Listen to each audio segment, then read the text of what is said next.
valve cover seal busted. Luckily it was that, not the head gasket. A lot more labor intensive, not much more expensive, but a lot less. This is easy. Disconnect the battery, wires, remove this ground wire here, and then we move to, we got that line off the back there, and just taking out the valve cover bolts. Seems like these rear ones were torqued down way more than these front three, and that could have been why it relieved there. Other than that, hopefully this thing's going to be running in a few minutes. Pretty simple little vehicles to work on. This one in particular is a pretty sought after one due to this motor that it's got in it, in the light body style, easy to turn it on, race cars. Yeah. The guy I got it from, this was going to be his project car when he very first bought it, and when he decided it had taken him long enough that it was going to be forever, and this thing was a little out of date, he went and got another one, and that's going to be his project car. So I made out like a bandit. So kit comes $24. It's got these little seals that go on the valve cover bolts, and then comes with plug tube seals as well as this valve cover seal here. So nothing's got to be adjusted or tuned in there. No, you don't want to mess with your valves unless you know what you're doing. I don't know what I'm doing, so God bless America. Mm-hmm. Yeah, I can just easy mess them up. Well, obviously I have ghetto rigged the hell out of it. There's that sock right there, that is my air filter. Mm-hmm. And then that tractor battery right there, that is my car battery. We did price check, what did they say, $96 or something for the right size battery? Yeah. Yeah. And it was like 160 there at Walmart, all said and done. And that's not counting the cord charge. Yeah, I was using AutoZone. Since I was 12 years old, and I bought my first part from the store, we started with using O'Reilly, and then eventually O'Reilly gave me some wrong parts and mashed up a rear end in my truck, and I had to fix it. I never really try and go to O'Reilly. I use AutoZone. Really good, really efficient. Absolutely. And I am so glad that you're here, because I don't know, I'm not saying I'm better company because I'm sober, but that sounds like a scary ride over. Yeah. He seemed totally normal until we pulled him back on the road, and he was swerving a bit.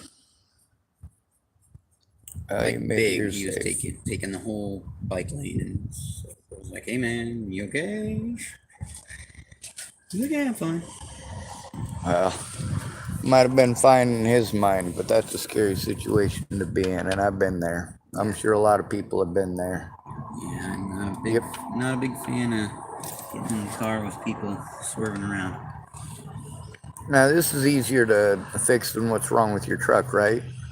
Depending, I haven't tore into it yet, so I don't know 100% what all I have to do to it. I know possibilities of what I may have to do. I'm capable of doing them. I just really got to get into it to be sure about what it is. It's only hopefully missing one. It did feel kind of a little bit rocky, but you're a better mechanic than me for certain. I have to go to other people to even diagnose something. Now, with that lady, I think she said she had a Buick, but I'm not for sure. But if she did, and this is what she needs, is the valve cover, it shouldn't be much different from this. Depending on the motor she has, it'll just be a different configuration, the same concept though. Well, I've torn into a lot of V-twin engines with people, so well, just literally just the valve cover on them. But you know, that's as far as people when they're just taking it apart are going to let you on their vehicle. especially, you know, Nebraskans, if they're messing around with a V8, there's a reason they got the V8 to begin with. Yep. Purpose built. It's either a mudding truck, or it's a lifted truck, or it's a work truck. Or they got a race car, or they're doing that Baja shit. I don't even know where they're going to use those vehicles around here, because they don't look like mountain touring vehicles. They look like desert Baja vehicles. Which ones? Some of the ones that were in town the last few days, the short Subarus, and the, I don't know, probably 8 or 10 of them I saw with the Sarco wheels, and they got all the little stickers and decals. Oh, little rally cars? Yeah, but they don't look like they're set up for mountain rally. They look like they're set up for Baja out in the desert. Something they'd have in like the western part of the Nebraska Panhandle, or possibly in, you know, around the dunes, Las Vegas. We have dunes out here. Big. You do? Big sand dune area. Yeah, it's. I did not know that. It's a huge attraction. Everybody comes out to it. It's right on the ocean. It's beautiful. That makes perfect It's so sense. popular. There is a hospital there because you got vehicles going on the sand over 100 miles an hour. Absolutely. Yes. Purpose built for the region you're in. Yeah, some of the best mechanics and car people me and my cousin have talked to out there. My cousin owned a body shop for 25 years in Salem, so he built fast things, and we went there, played with them. Absolutely. He wrecked a Banshee. It was alcohol blown, extended swing arm, fully built, full speed, broke both of his legs and one of his collarbones. We haven't been there for a while. Yeah, I can see why. All right, well, I'm going to try to... And this here will be hot and sealed to it, so you just give her some jiggles. And then here she comes off. These are your rockers and these springs down here, your valves. These are your plug tubes, and that's where these here will be replaced. These are your plug tube seals. They do need replaced. You can feel this here, and it's hard. It's hardened, so it's not gripping, you know, sealing as well. And that's just due to where they all will do it. For comparison, you can feel this one. All right. I'll hold that mic for you there. Yeah. Squish that with your fingernail. That's some give, right? Yeah. Now give that old one there a try. And it's considerably harder. Yes, it is. And that itself is the beginning stage of them expiring. They get hard and then they'll crack, and then leaks will start to happen. And also, when they harden, it's because they're drying out, so it means they're shrinking, and that gives more room for getting metal wear and metal stress. Yeah. And that's important not to mess with when you got a vehicle, because the more metal stress you add to it, the more likely it is to break. And if one thing breaks, it's going to basically have a domino effect through the engine. Alright, so I'm going to stop recording now, and we're going to get into this. Oh, I guess he's got to see. Here I was thinking I was going to be nice and pull the flashlight. I didn't even pull out the good one. I got a awesome one. Yep. And there she is. Yep. Let's see here. It'd be right over there. So it was like this here. Yep. Right? Be right over here. Yeah, there's fluid coming. There's fluid underneath here. Yep. Let's see here. Oh yeah, it was coming out. It almost actually looks like yeah, I'm not sure if that's here or what. It was definitely blowing out there. Yep, it's got dirt collected there on the internal portion right there, so yep. Whereas over here it's just dirty on the outside, and then the color of the oil where it's receded. I'm trying to see any real indication of a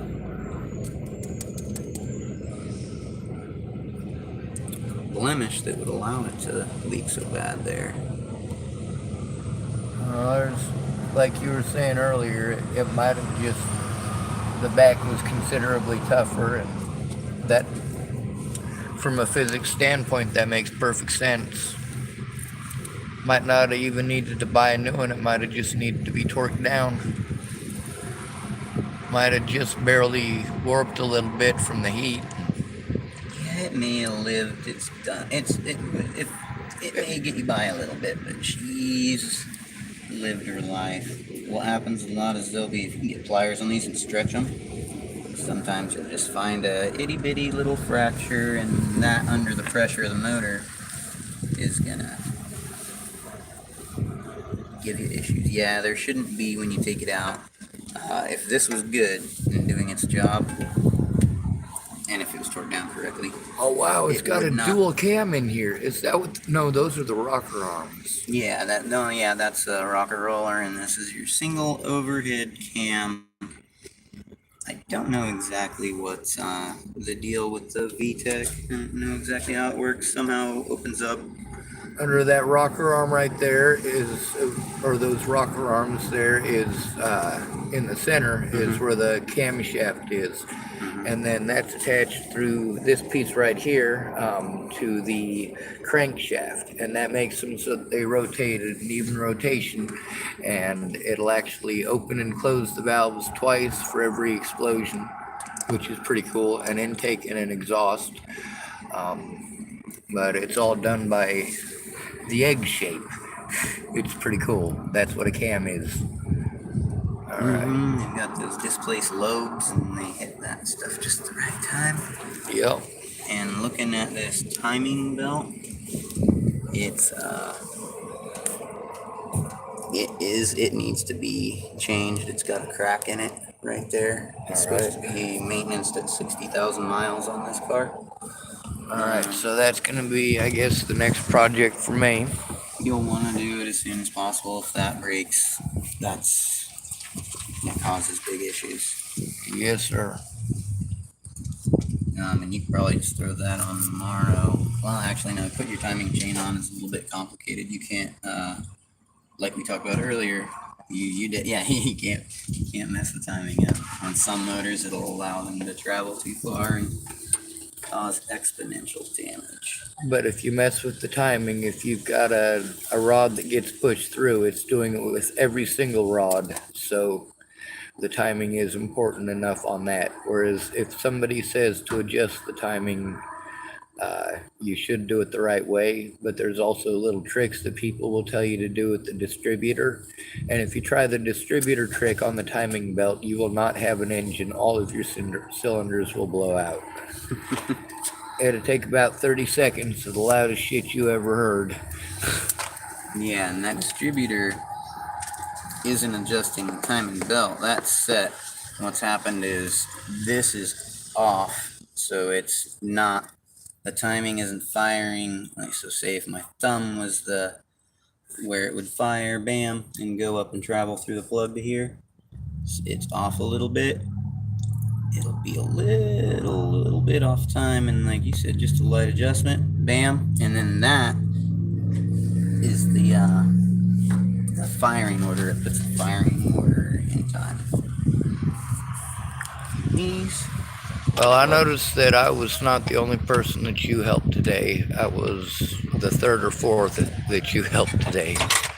Well, I didn't have a whole lot to do for a little while. So I was limited as to finishing making my plans due to tool access at my friend's house. He was working. And then one of the other gentlemen that you were working with, he's also obviously been helping people. So it seems to me that some of y'all here in Hood River are addicted to helping folk. I have the same affliction. Yeah, it's not a bad deal. We always try and... I used to have a pick set in the car, but I didn't want people pretending like I was trying to stab them with it. If I don't have it, they can't pretend. Yeah, these guys need it replaced. They're on there, and they're baked in. Yeah. Yeah. All right. Well, I'm pretty sure I can get them out of there. I can I can rig up a tool real quick to pull in 3 different or 4 different areas, get it right out. Got this, Maybe a screwdriver might work too. Yeah, I'm gonna get the screwdriver in there. You don't want to blemish and abrade this, the inside of this valve cover. That's more important on other parts of the motor, more so like your carburetor.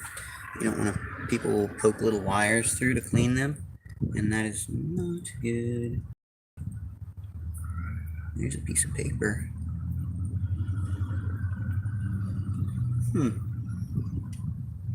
Paper won't kill the motor though. Alright. Mosquitoes suck, huh? They do, they keep biting me on the hand. Hit me right on the back. And like I said, you don't want to come in here and scrape this. You especially don't want metal shavings in it, but this thing is just so on there. I did the valve, or the, I did the valve covers and the plug tube seals a couple months ago on my Outback. They were leaking like crazy, but they were not this hardened on there. Gee, many. Here, you need to get this somewhere more stable. Alright. You can put it on top of my car. Here, I'll open my tailgate on the pickup. It's got plastic liner on it. Alright.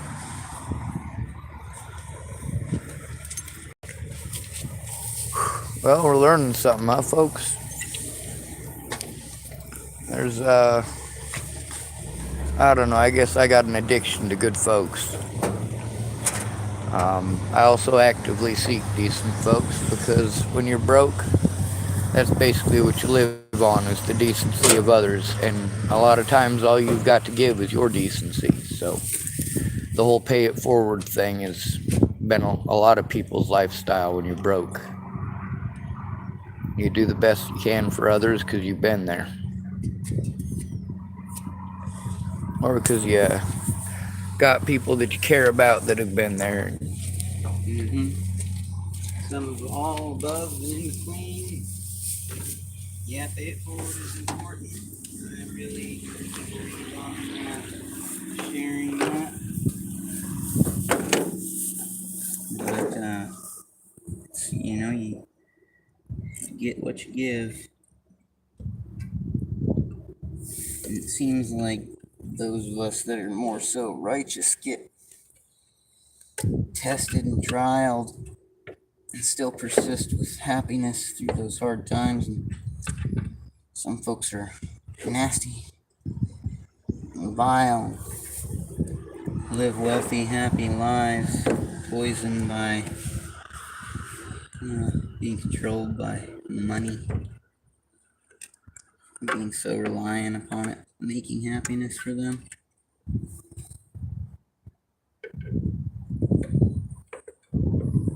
Jesus.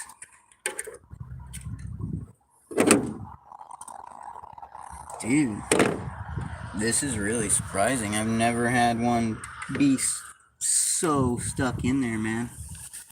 I mean, they are hardened in there. They'll come out, they might just come out in pieces.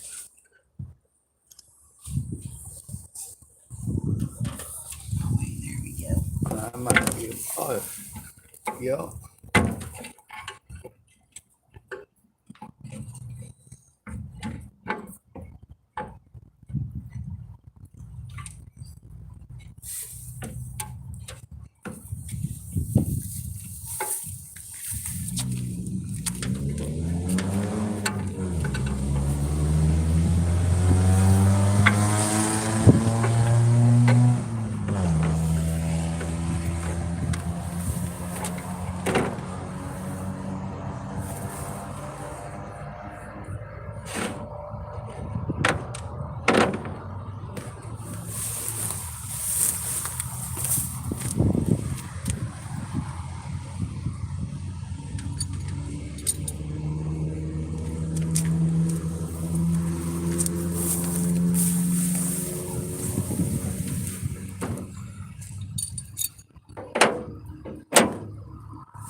one out. And they are in there. Well, it looks I'm like just gonna- you did a good job of getting it out without scoring it. Dang, that's rough. I'm gonna go ahead and say that I don't think these have ever been changed. Probably not. There's a maintenance schedule and the manual, but the manual is probably buried in the back of my vehicle under a bunch of evidence. Anything happens, that is tossed in somewhere and never paid attention to. And there are several. So earlier you were like, Subarus always give you trouble. When you figure out a few of their quirks and you tend to them and give regular maintenance, mine was a great car. Great car, easy to work on, good gas mileage. Two of them. One of them never ran for me, but almost. The other one ran like a dream. Yeah, and that's a difference in maintenance on those things. They're good motors, they'll go a long time. They will start leaking oil from these spots, but like I said, you'll notice as you get into studying them and working on them and reading, some other guys' experiences with them. I'm gonna say it again, maintenance on your vehicle is key. I know this because my stepfather was religious about it. He always maintained his things, and he has a couple vehicles. One in particular I was surprised about is a 97 Dodge half-ton pickup truck. And the reverse started to go out completely. He put Lucas transmission stock fix in there, and I was very surprised to see that it did its job as it said it would on the label. And that truck ran with that same transmission in it from under 200,000 miles when it was losing reverse to over 400,000 miles. The same motor, drivetrain, transmission. And that was because of my stepfather's all the maintenance. It makes a big difference. The thing about your oil is the weight of it computes to viscosity. Because you notice when you put things in there, it's basically going to be metal on metal, and the friction resistance is caused by pressure in the motor and your oil being fresh and still having its all of its properties. Once it loses viscosity, it will. So viscosity, see, like I've got my gears together here, and they would be allowed to touch each other and clink, clink, clink, clink, clink, clink. But with the proper amount of oil in there, the viscosity and the pressure of everything moving doesn't allow them to touch. It keeps it's like almost like a hydraulic, but not pumped up that hard. It works like that pressure, and once it starts Pushes the molecules in between the metal bits, so the metal bits don't create metal stresses and grind against one another. Then you get metal flakes in your engine, and they get stuck against everything. And then, of course, there's electricity going through, so parts of it get magnetized. You hope that it'll all go to the bottom and, of course, be filtered out through your seal. But if it's something that's an issue on the top end of the vehicle, it's going to go through the whole vehicle before it ends up in that oil, and it's dragging off even more bits of metal as it goes along. They even have a little magnet fixed at the end of a lot of drain plugs on vehicles to collect that. Yeah, I was amazed with that. Like I said, my dad's truck, it's once your oil has gone enough miles or has gotten hot, it will lose its viscosity. That's why it's really important to change your oil all the time. All kinds of things will happen from old oil. Make sure you put the right oil into your vehicle too. It's important. If you mix oils, synthetic and what do they call the other one? Standard? Shit. Yeah, some word like that means basic, simple, original. Standard oil. Yeah, the stuff that comes out of the ground, not the stuff that's made in a lab. You don't want to mix the two together because although they're going to have similar properties as far as viscosity goes, they're going to have different ways they expand and retract and different possible detergents within them. And as a result, they're going to mix differently, and there's a possibility of foaming pressure, which I'm not sure if that literally means foam, but I would assume since foam, when you mix the oil with the radiator fluid, it creates an actual foam, that they probably mean actual foam in that case too. In which case I was not focused. It'll foam on what? When you mix synthetic and standard oils together. Okay, I never heard a reason as to why. I had just heard from a reliable mechanic that if you've been running synthetic in your vehicle, or if you've been running regular, like, an older vehicle, for whatever reason, I don't know why, like, you listed many of the maybes why, the detergent, heating properties, I don't really know. It can cause some type of negative effect. But not necessarily foam. I don't really know, to be honest. It could be. I know that if you overfill your transmission fluid in automatic transmission, it'll foam up. That might be a situation right there where something through the hole on a P51 and a little bit of a tug might work.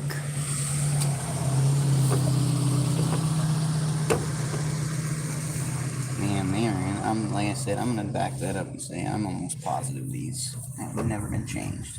A lot of people don't know that they're Supposed to be. A lot of people don't even know they exist. Why do I have extra parts in my kit? There's always extra parts. Even when I go to IKEA, extra parts. Of course, everything I get at IKEA falls apart. Maybe I should have found a place to put those extra parts. That's why they send them with extra parts sometimes. What do you mean instructions? I'm too manly to read those. A real man can screw it up on his own. Dude, I can read the rest of the year, but during spring, man, I'm in the rut, just blinded.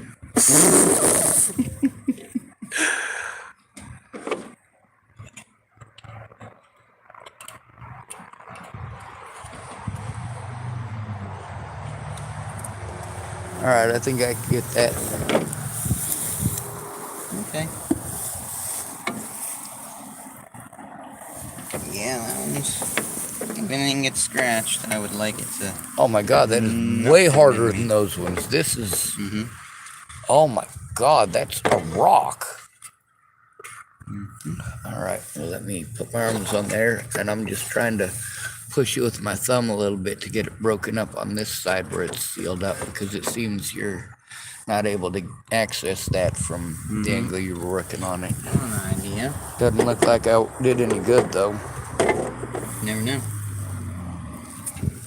Could have been just what the doctor ordered.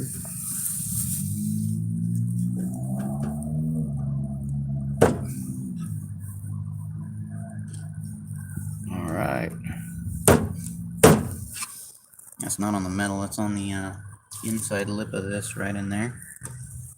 Yeah. So I just didn't want you to think I was smashing, scratching the metal. I'll beat the fuck out of it. The thing don't run. If I can't get it running, it's gonna have to go to the scrapyard and I lose all my evidence. So right now, you are my fucking superhero. If it works a few more miles, that's better than it was. Jesus. Nope, I just have a beard. That's funny, my friend always just says, you can call me, and he says his name. You can just call me Kenny. It's funny, because he is, not Christian. He's not a devil worshiper or anything, he just believes more in the outlook of paganism. Not with the sacrificial shit. I like the way that the Greeks sacrificed it. What they did is the priests would sacrifice the food. Every single Greek citizen would get their part of the meat because apparently the gods supposedly didn't want the meat or anything like that. It just wanted the skin and the bones and the useless parts. But the funny thing is that the Greeks used all of those quote-unquote useless parts to make their weapons of war. Really? What did... Like, they didn't have chemicals back then. They made, like, rotten, infectious dart tips? No? Well, alright. So, the type of armor that the Greeks wore, it was lamellar and laminar armor. Mm-hmm. One of them is a type of straight plate armor, and the other one is glued pieces of either paper or hide, rawhide. Okay. And then, of course, they used the leather to make their boots, their sandals, stuff like that. And the Romans, they did the same thing. When we think of sacrifices today, we think, oh, well, they cut the animal's throat, drained its blood, and then burnt the thing to a crisp. And really, that's just wasteful, and they knew it. Also, with the amount of animals that the Greeks sacrificed every day, nobody in their populace was in danger of starving to death. Yeah. The Romans took it even further with the grain feed allotment. What is that?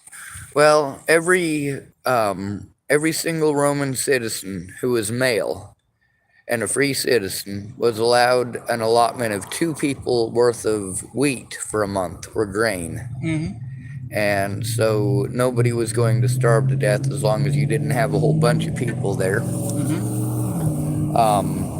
And of course, if you got that allotment, and you could basically take care of you and your wife, or you and your kid, and then there's the supplemental makeup of the fact that there's sacrifices at most of the temples that were in Rome at the time. So there was also enough meat available to where if you had 1 or 2 kids, you'd still be able to feed them off of your government stipend. Uh-huh. Yeah. I see. Okay, so there is certain things between different materials, because gaskets predominantly on older things used to be a sheet of something not like this that's inset. This is much better design, but on the old they're like paper, cardboard, they're, I don't know, some type of material gaskets that we would use. They would just rub a little tiny bit of oil on them, and those were a different material. This is like a rubber. I have Q-tips. Well, they don't suggest that with this. That's where some people will make that mistake if they've worked on a lot of older things or like small engines where you have a roll of gasket maker, which is the cheapest way to do it. You basically would take, I wouldn't use the old gasket. I would use, if I was going to do this, I would cut a little square, and take it, press it on there while it was dirty with the oil. The old oil, just not really dirty, but just like that.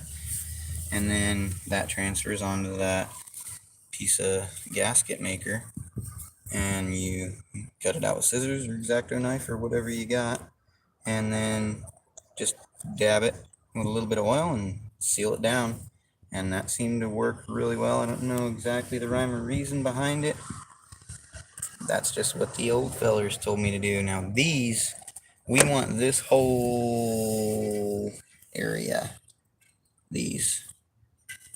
Everywhere we're putting these rubber pieces back in need to be cleaned.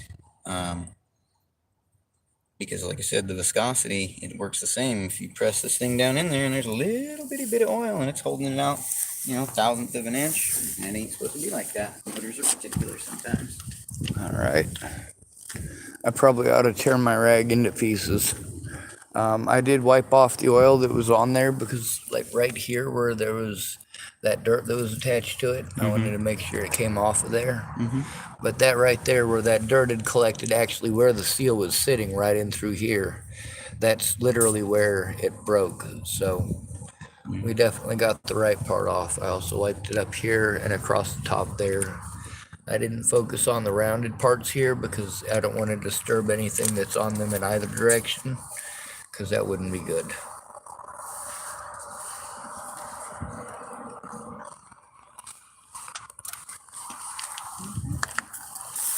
Oh, well, that's not going to work.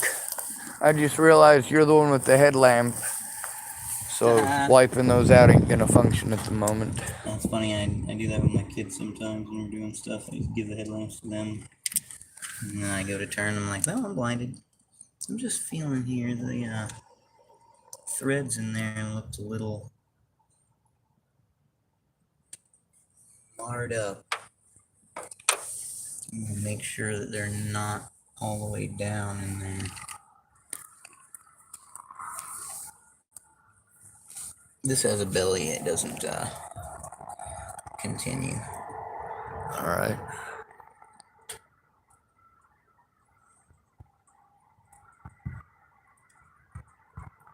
No, we're going in smooth. It's going in finger tight, yeah. That's all good. I suppose I had to go grab my torque wrench. Yeah, we gotta clean up here real quick. Yes, sir.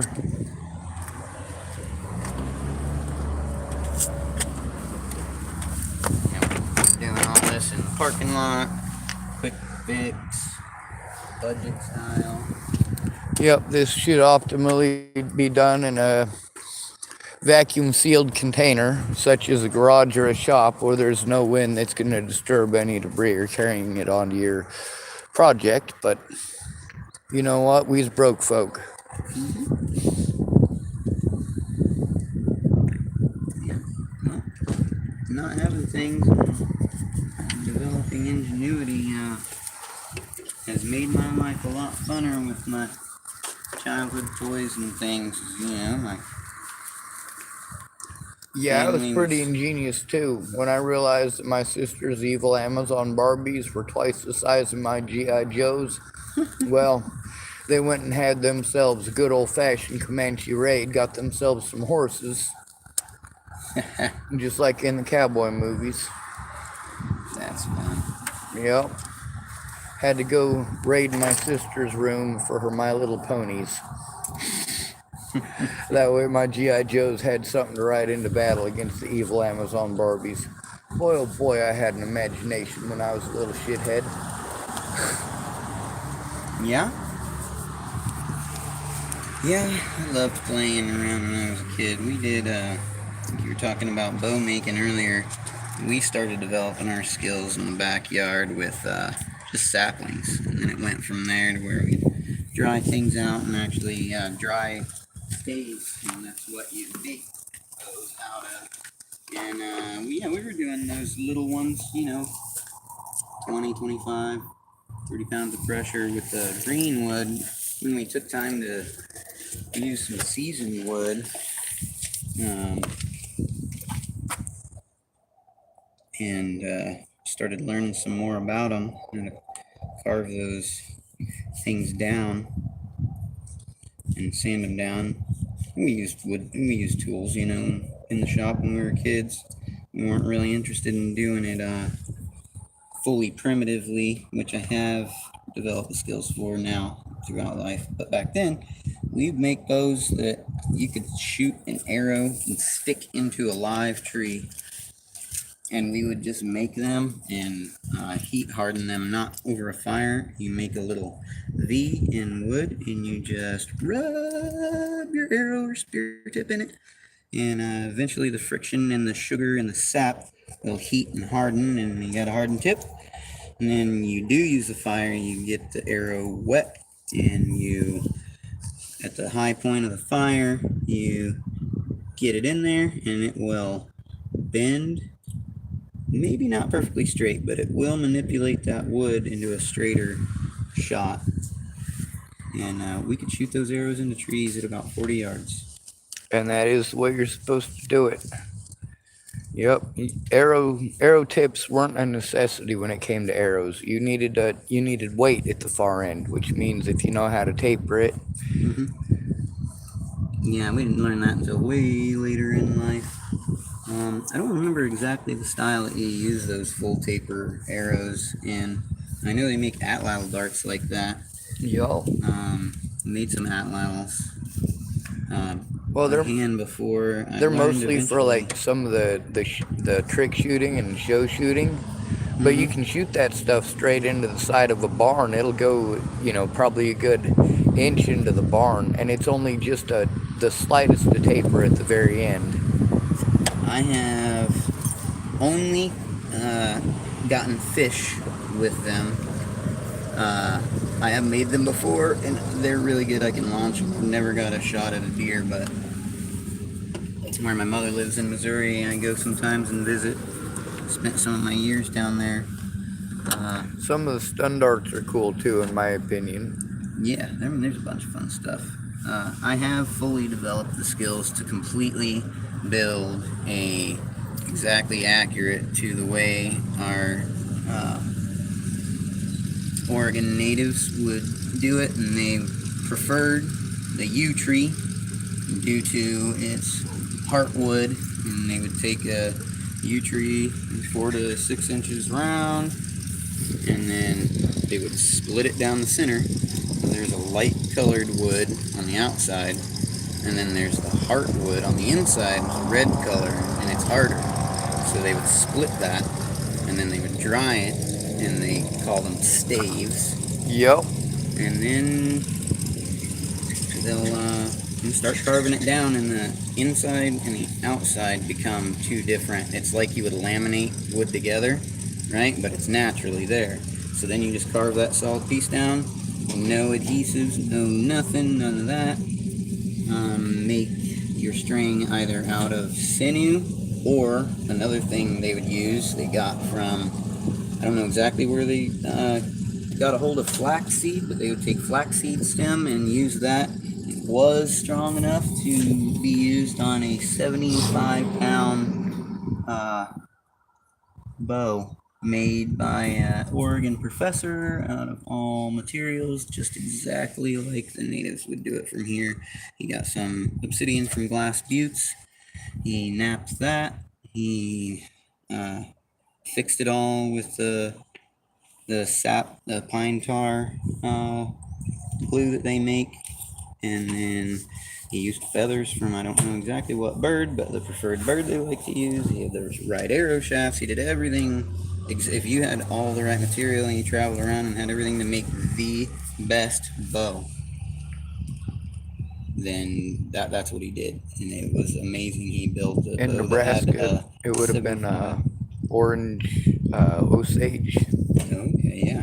Yep. And in Washington State, they did it a little bit differently, but everybody, like, all right, one of the things when I first started getting into bows, I was already in Nebraska by that point, and I was learning about some of the short bows that were used in the area, Mm-hmm. because it was Pawnee territory, Mm-hmm. and later on it was Sioux, when the Sioux basically annexed the Pawnee because, well, things that the U.S. government was doing at the time. Long story, we won't get into that. But the short bows that they used were also very similar to the short bows that were used by the Pony Riders, which is, they were famous in a lot of old Western writings. They're not as well known today, but it's a bunch of folks who rode on ponies and went into battle literally on ponies because they were shorter. It was easier to do tricks on, when you're doing trick shooting. And it also, of course, fits in with the idea when you're firing a bow of making yourself as little of a target as possible. Um, Up in Washington State, it wasn't the flaxseed that they used. They used nettles, which is funny because the only nettles that I can think of up there is the stinging nettle. Yeah, I think there are a few more, but that's the most common one I've ever heard about. And they would use that as an alternative somewhere. It wasn't the original. They got a hold of that somehow from trading, someone. I don't know exactly. They predominantly would use sinew, but sinew is affected by moisture, and we're in Oregon, so if they were going to be in any kind of moisture and they had the option, they would use that flaxseed because it wouldn't lose its snap, get loose when it was moist out here, raining. Makes sense.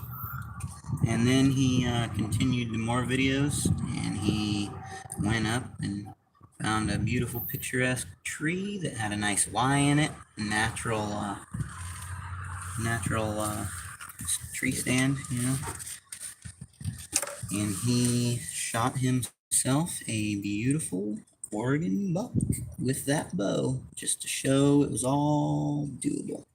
And so from that, I studied certain Native American that also has a really neat part of history. He was the last recorded known Native American to be living out wild and free in the Chico, California area in Deer Creek. They were part of the Yahi Native American Indian tribe. And his name was Ishi, and they have a wilderness outside there called the Ishi Wilderness. I've ran through there and fished and rode motorcycles, and they have a museum with all of his work down there, and all kinds of really neat videos where a professor pretty much picked his brain, got his, what would they call that, biography or whatever, learned everything, how he survived, what he did. He was actually the medicine man or shaman for his tribe, and when diseases brought by other ethnicities invading, they did not have immunities built to that, and they did everything they could with what medicines they had. And because of his failure due to something he could not combat, because they for generations had not had any immunities to some of the diseases that By the way, what he's talking about isn't just in the 17, 18, and 1900s. I mean, it still continued on up until the late 70s, mid to late 70s. So even then, there was a lot of areas where communities were affected by diseases that were brought in by, of course, how do I say that without sounding insulting? Foreign parasites. Europeans. Okay. Let's see. I was. And Spaniards. They had this, it was a whole big thing. Yeah. It very Everybody much did it was. to each other. The Native Americans would do it to them. Other tribes here. It's human. It's history. It repeats over and It over. is much like a lot of the hatred that is inherent in a lot of native tribes in America. A lot of that hatred is directed right at the Crow, because the Crow, during most of those wars, they remained allied with the European settlers. So when Europeans and, obviously those settlers became the first Americans and their children and all that, but because the Crow sided with the Europeans, white folks, whatever, through most of it, a lot of Native American tribes just don't consider them human either. And as a result, even among some native tribes, there's a lot of hatred and animosity there, where none of those living today actually took part in any of that. None of those living today were traitorous to anybody. They were simply born. They weren't alive when Little Bighorn was a battlefield, and neither were any of us. Yeah, you want to know a funny twist to that story about, so he couldn't fix the illness that consumed many of his people, being that he was a shaman. They banished him, and I believe it was his daughter and mother, and there's 3 other people with him. They banished them, and the rest of the tribe got slaughtered after that, somewhere out there on going into Chico in that same area in California. So they ran. Well, they were banished, so they left, and maybe some. I might be telling that wrong. They might have gotten invaded and they left right then. I'm not sure. Anyways, they left. The rest of the tribe stayed. Got, I think, predominantly slaughtered by some dirty fucking pieces of shit that just viewed them as savage animals. You know. Anyway, luck of the draw for him. He survived for years. Kept adding to his medicinal log, discovered around 300 natural medicines throughout his life, was a seasoned, skilled, top of the line outdoorsman. He lived out there in, I don't want to give exact times, but to where San Francisco was there, Chico was there, and there was a big meat butcher place there. And I guess he was getting older in age, and I guess his mother had died, and so he went on his journey, cut his hair, found himself in Chico, California, hungry and swiping meat from the butcher. And one of the guys went out and saw him, couldn't speak any English. He didn't know what the hell he was speaking. There hadn't been, I think he hid for, God, dude, I want to say like 20 or 40 years alone out there, and nobody even had any idea he was out there. And all of a sudden, bam, here's this Native American that lived alone for many, many years of his life. I just thought it was a great story, and they have a big museum with a lot of his work. So you can go see. So if you got the story wrong, work. They can still look it up. Yeah, correct. Yeah. Absolutely. Don't go me on all the facts, but everything that I said and I didn't say maybe on, that should be almost exactly accurate. So I studied his style because I could get eyes on his actual work. There's several documentaries on it, but there's so actual physical reference, yeah. Being able to see it with your own two eyes, and you actually remember it. Yep, and then see the tool marks and everything. Yeah, you can see the tool marks, and he had done everything. His whole lifestyle's documented on a few videos where he shows you how he knapped the stone and why he did different ones, and ones he would make for different game, for fishing, use all kinds of stuff, different style bows he would make. Now they had the Arapaho and Comanche bows are two of the popular ones from kind of similar to where I'm from in Nebraska.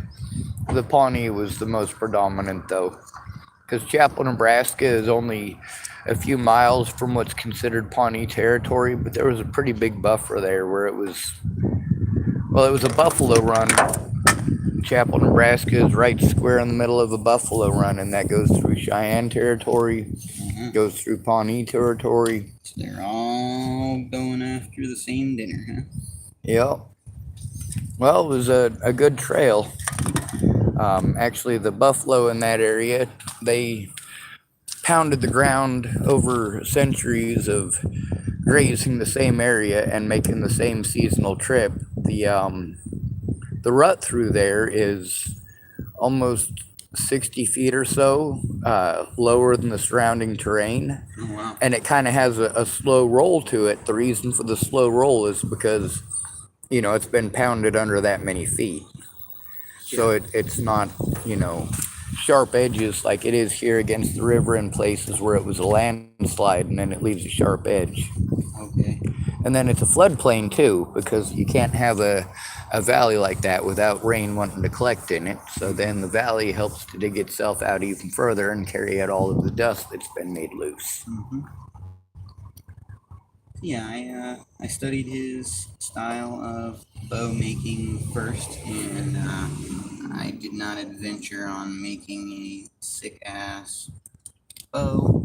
I adventured on developing skills to nap stone, and I watched hours and hours and hours of videos and went to the rock shop and talked to some local guys about it and got tips, and it just takes a long time.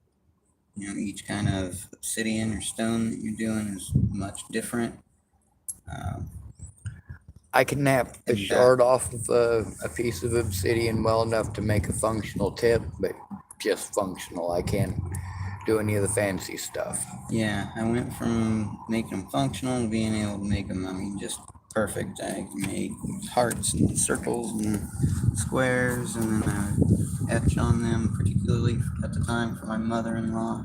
She had lymphoma, and she loved dragonflies, so I made her a heart out of a piece of emerald colored glass, just the side of an old liquor bottle, and gave that to her. She loved that, and then died about a year later. I did a bunch of those things though for people.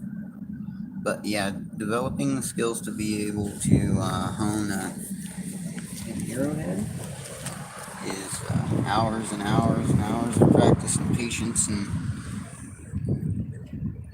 it just sucks. You miss a step and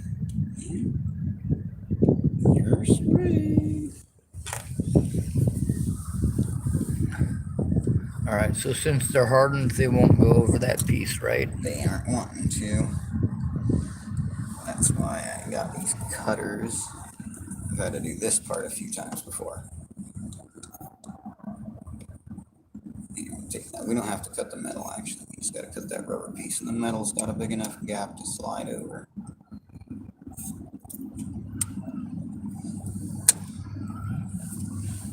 Yeah, really cool guy. She learned all kinds of ways to process acorns into food, learned about why you couldn't consume them raw or, unprocessed. There's tannins in there that do something to you. Don't remember exactly what. You have to roast them or smash them and leach them out in fresh water.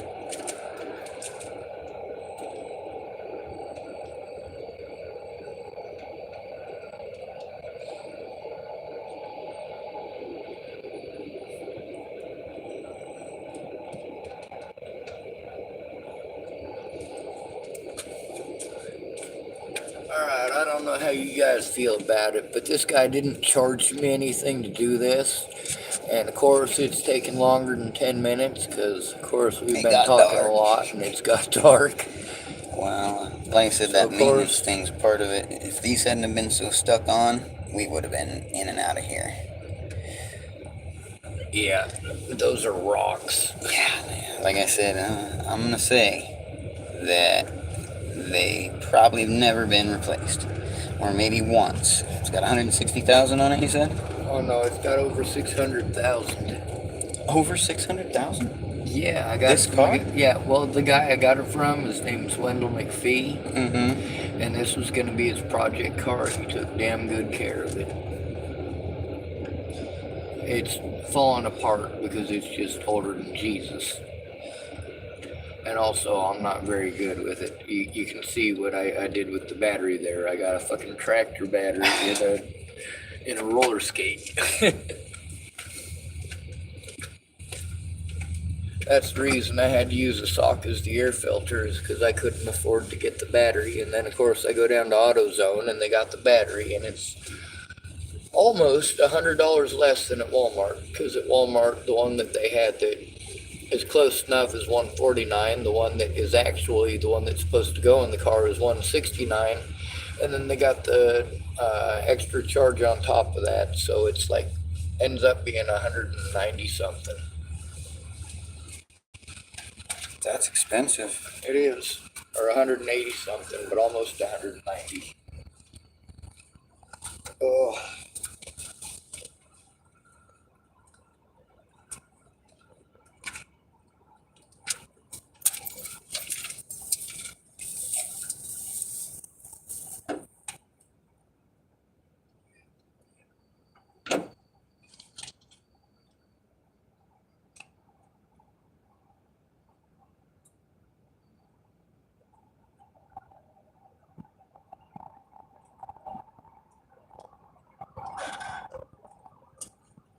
I can't find my man purse.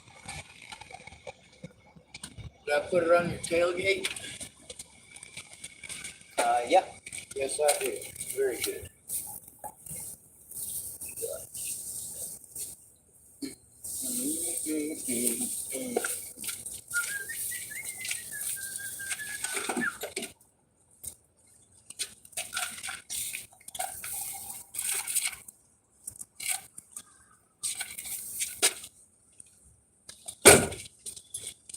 Now, if you notice, you see this poor bastard here doing all this extra work. Sometimes doing a good deed for somebody else ends up being a lot of fucking work. Now, of course, is this asshole being a douchebag to me because it's taking extra? Fuck no, he's talking to me like I'm a goddamn person, for shit's sake. What the hell's that about? Man, I always do that. It'll only take 10 minutes. That's the easiest, in theory, if everything goes the way you would like it.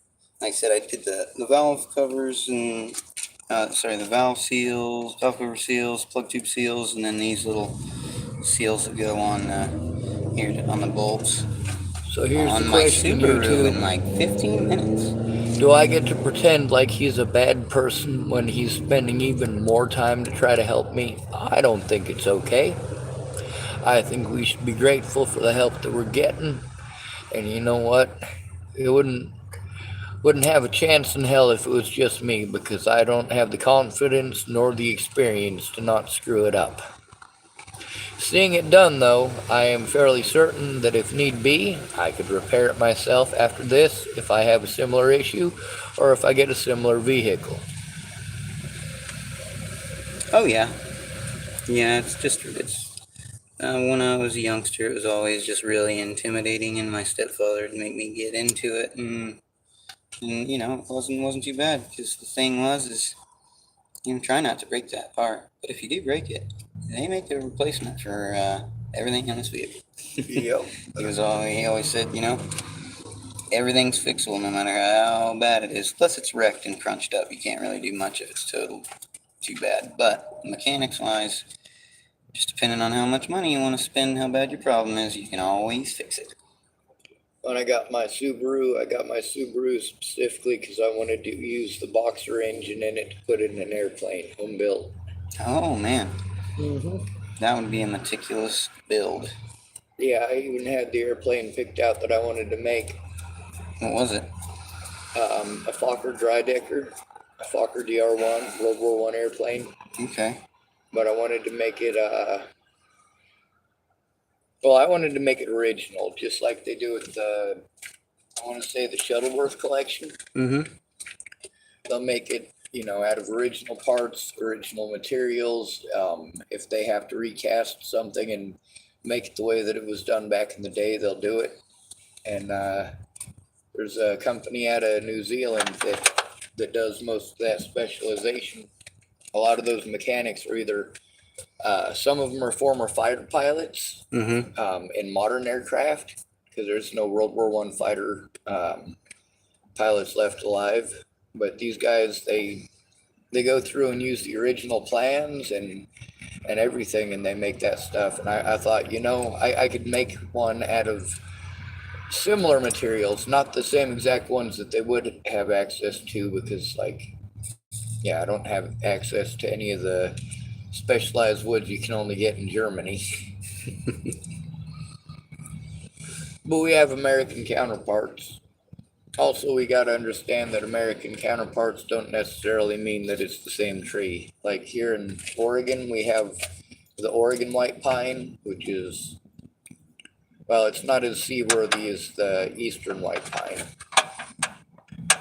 The Oregon white pine is prone to cracking.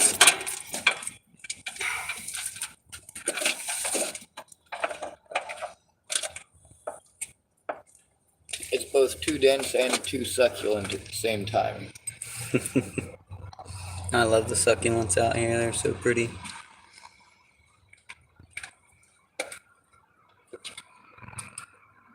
They got a couple of, I want to say they're fir trees, but I'm not for certain, over by the library. But they look or not the library, that art place that's on the same street as the library. I think it's Oak Street. Because the library is on Front Street and Oak Street, I believe. Mm-hmm. And on the back entrance to the library, the one from Oak Street, that's the one where that art place is. But on the side of it and in front of it are two real droopy, sickly looking firs. But that's the way they're supposed to look. All right, so you're doing that to seat the seals on it? Yeah, they were just so hard to get on. I could have watched a video, but I looked at the bolts themselves and like, well, looks like you got to do this. Well, it appears to work. At the shop, I would have put it in a vise and made a couple sleeves so it didn't mar the threads, and squished it in a vise on there. Here we go. All right. Now, in theory, this will go down and bammo, seal her on there. All right. Yeah, excellent. Yeah, they feel tighter on there, or they don't quite want to slide. You can feel. All right, we're on our way. We've got all of our hard things figured out.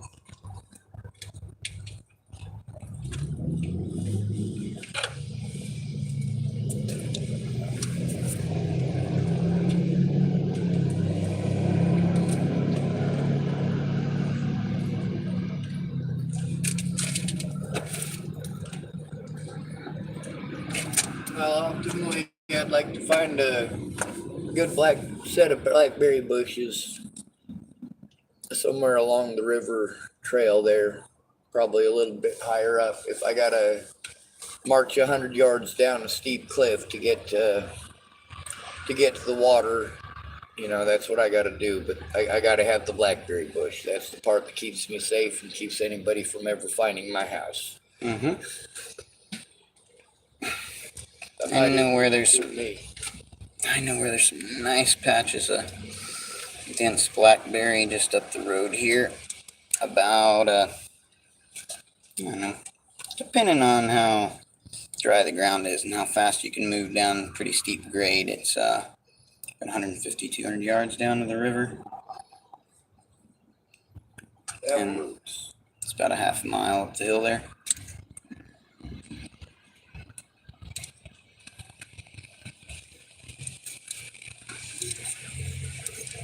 That might be a bit close. I was thinking just the other side of the orchards, but most people don't venture up that far. Which orchard? All of them. I drove past probably about 4 or 5 miles worth of orchards.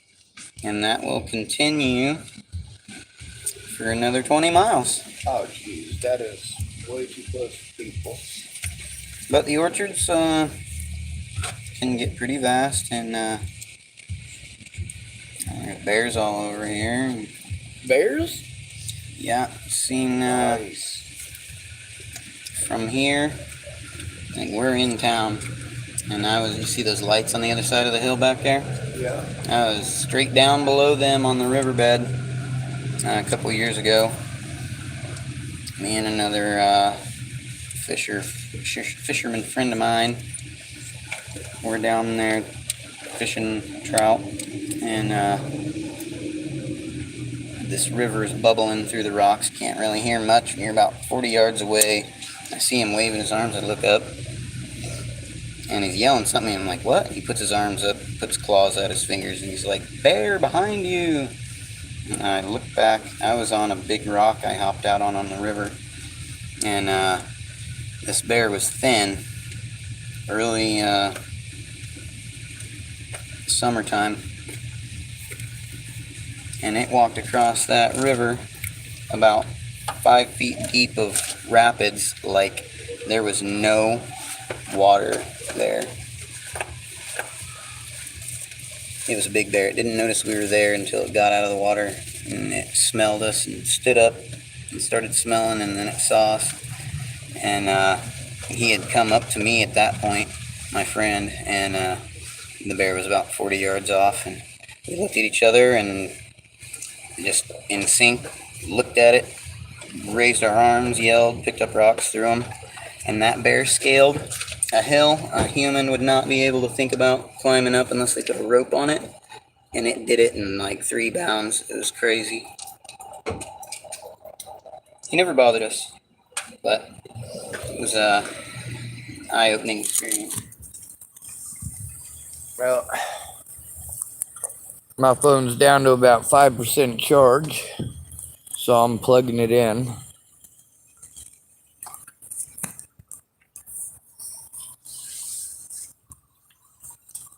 We'll try continuing the recording. And hopefully it'll stay charging.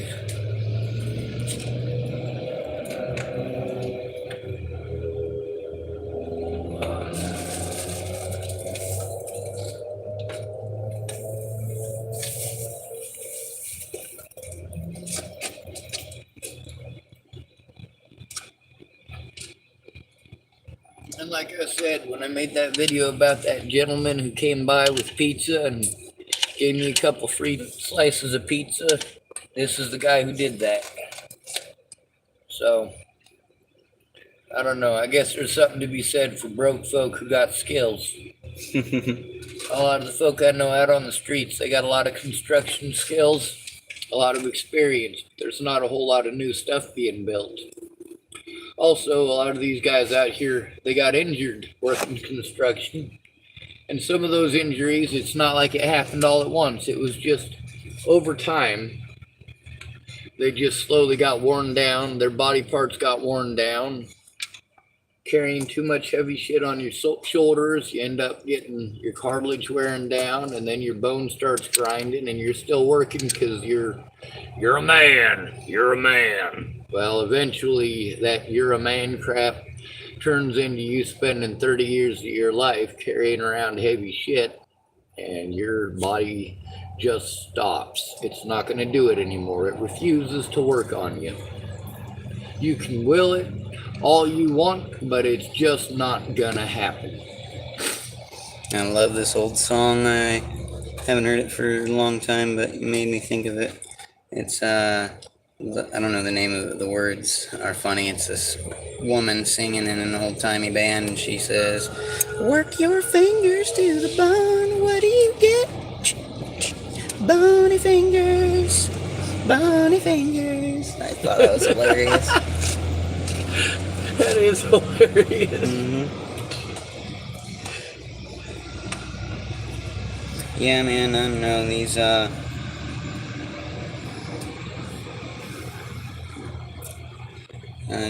just in a little lull in my life. I do really well. I have a lot of skills. I've done a lot of cool jobs.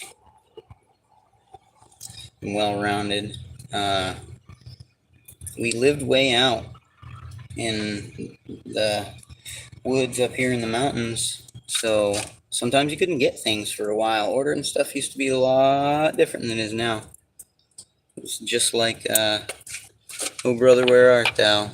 Well, it's 2 weeks from everywhere. What is this, a geographical oddity? I don't want Dapper Dan. I want fuck, god damn it. Sorry, please keep down. The family establishment. If you want fop, I'll order it for you. Be here in a couple weeks. That was it back then. So we would learn how to do things, you know?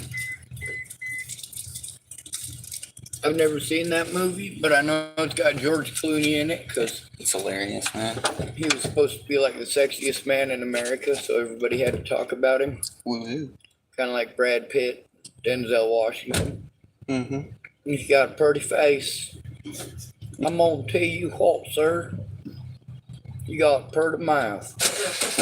Well, I cover it with a beard.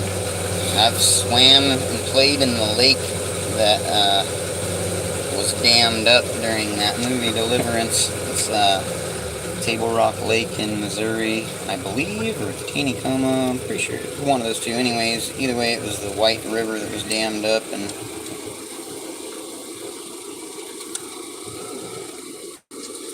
yep, that movie Deliverance was filmed in the Ozark Mountains of Missouri.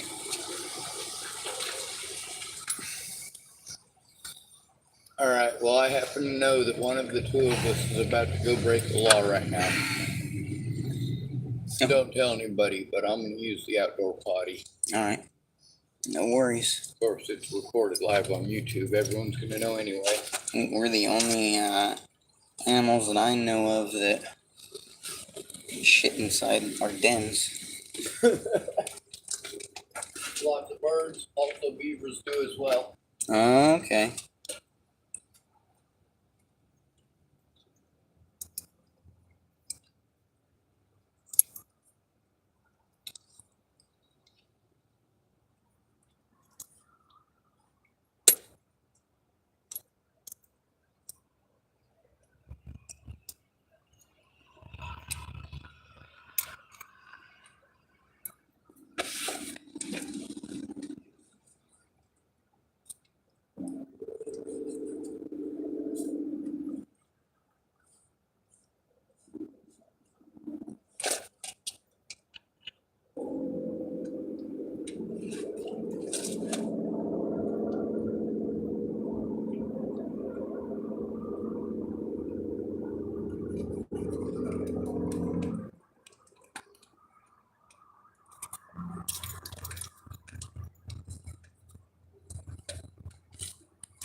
One more of those to go. I had stage fright. I was afraid there might be some animal of the night out there peeping in on me, like some sort of prevert. Could be.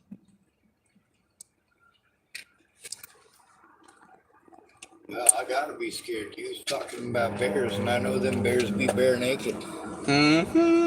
That's funny. You know how to catch a bear using ash? No, I got one for you. All right, so how do you catch a grizzly bear? Well, you go out in the woods and you dig a hole and you put a pea in the hole, and when the grizzly bear goes up to sniff the pea, you run up and kick him in the pea hole. That's great. Do you know how to catch a polar bear? All right, so you go out on the ice, right? And you dig yourself a hole in the ice. And then you put some peas around that hole in the ice. And when the polar bear goes up to sniff the peas, you run up and kick him in the ice hole. That's funny. Mine's almost the same joke, different wordplay. It's you go in the woods and you dig a hole and you build a big fire and make a bunch of ash. And then when the bear comes up, you kick it right in the ash hole. Yep. My mom used to tell me this and loved it. You know how to catch a unique rabbit? Yeah. Unique up on it. That's horrible. Right. All right. So have we won yet? Yeah. The only thing is prying these old fucking. How many more you got left? This last one. See this guy putting all of this investment in just to help out a stranger? I like to do a good job. Also like mechanics. It makes me happy to bring things back to life. Yes. Kind of the thing with Natalie is that was a hell of an investment for me to make, but I didn't want her to kill herself. And somebody says, if you don't show up, I'm going to kill myself. And then they try to kill themselves because you're not there fast enough. It kind of puts things in perspective. Maybe I should get my ass in gear. Of course, she ended up getting shot in the head anyway, but so goes life, right? Yeah. Yeah.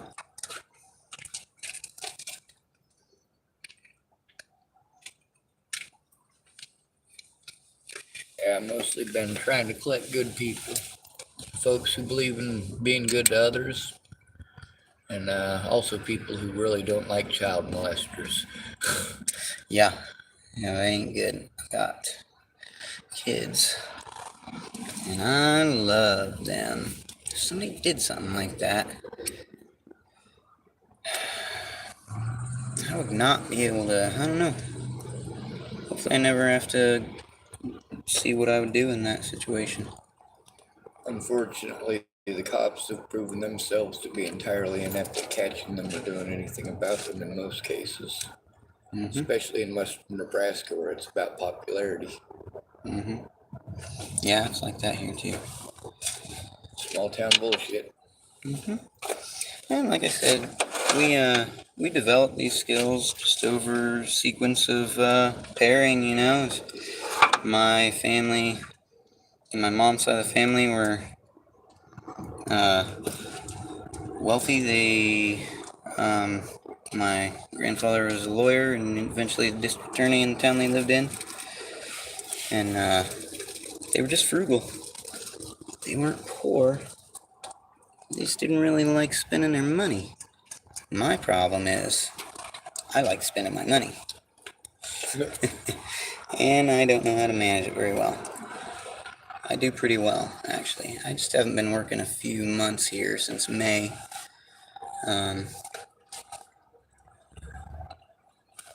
Doing unemployment, hanging out with the kiddos. I didn't get to see them for most of the summer last year.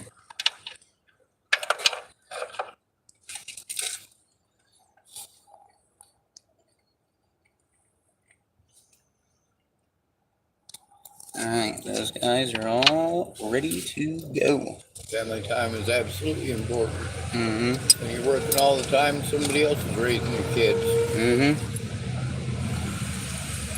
Yeah, and me and that person, we don't have the same views of the world and the way it works.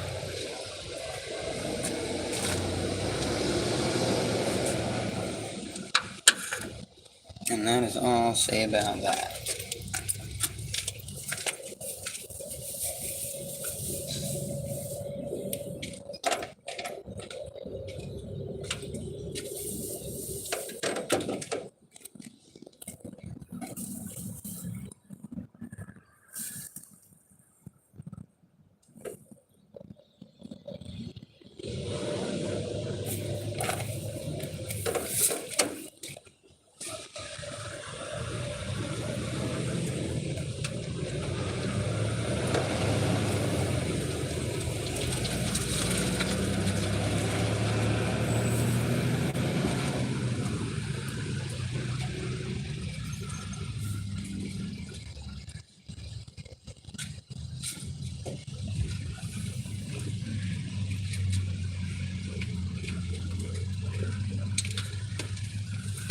Okay, so we can sum it all up like this.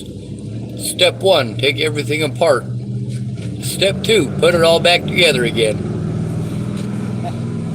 Alright, we don't need a mechanic anymore, we got it all figured out.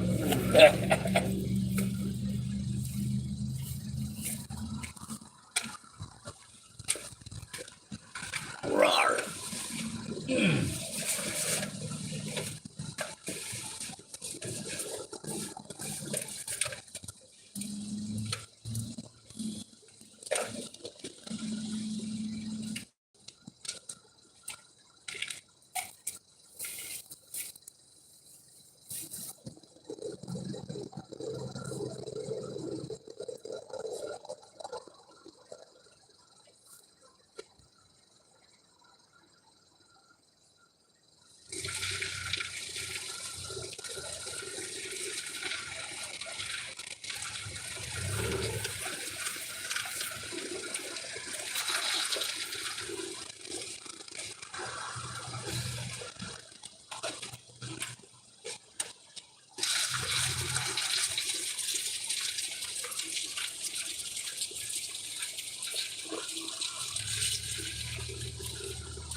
Alright, I have some Q-tips, but it's dark, so I can't see.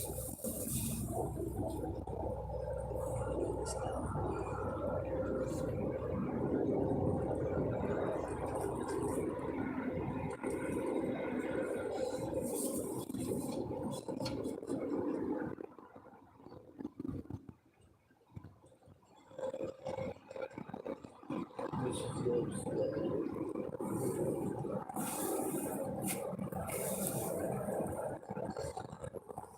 Also, there's a sequence to putting these things back on. You don't just put one in and take it all the way down. You just finger and tighten them, and then each one you snug up and then go around that tire. I guess it's one cast with it.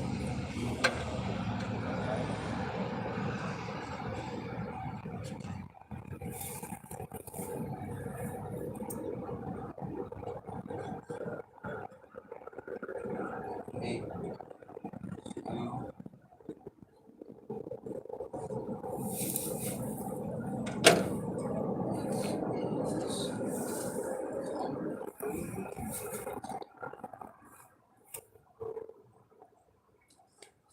It's disassembled.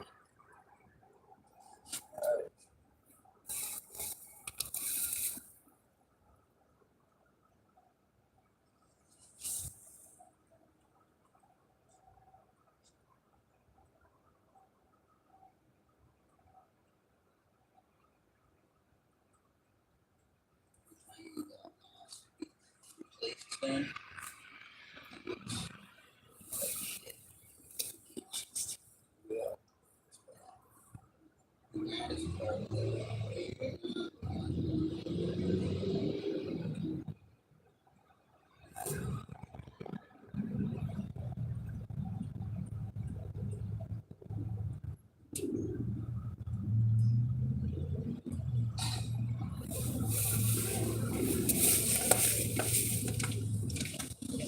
And then that part will snug up to these here. those tubes, Yep. plugs are in. Yeah. My plugs don't appear to have any extensive carbon buildup on this end of them. They look pretty alright. Yeah, they won't. Unless there's something going on, they won't see that carbon in there. They want that separated from. If there is carbon in there, there's an issue. If there's carbon on the top side, there's an issue. Yep. And if it's green, it means it's got water in it.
Mm-hmm.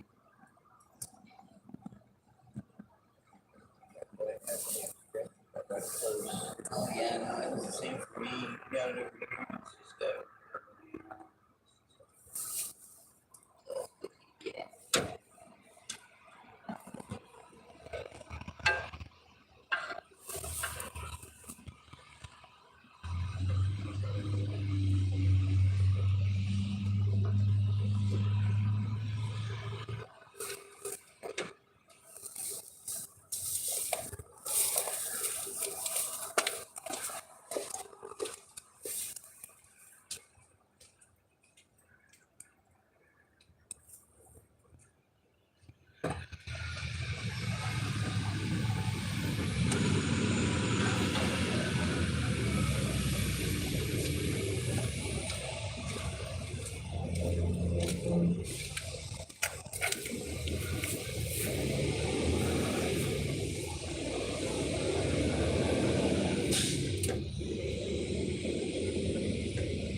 All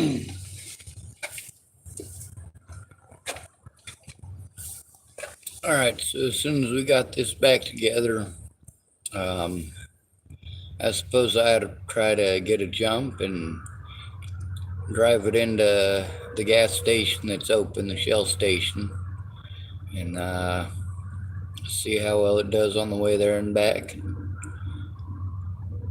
Probably get this feller some cash out of the ATM if he'll allow me to pay him some money. He's already turned me down a few times, but I'll keep pushing.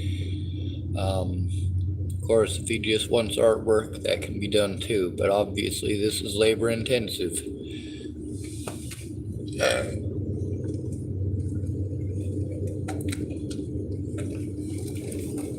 And he was right about them things being darn near hard as a rock.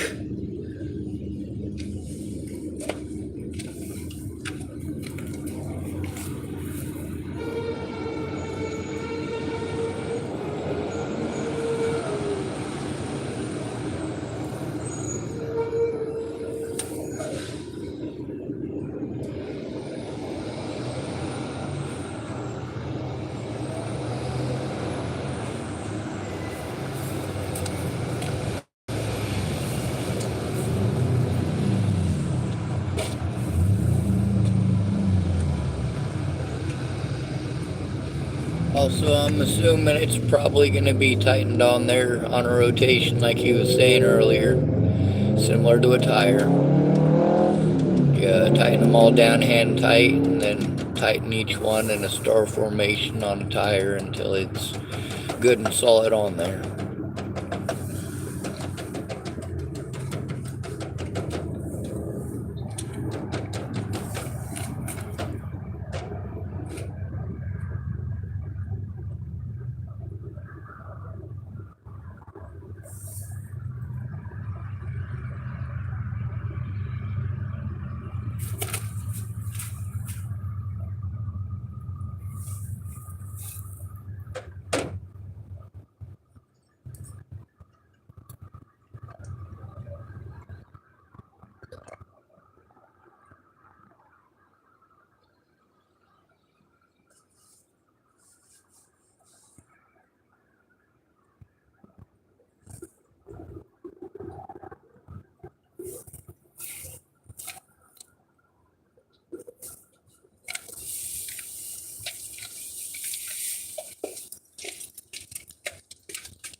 Just final inspection, make sure there's no dirt or debris where the seal's gonna sit. Mm-hmm.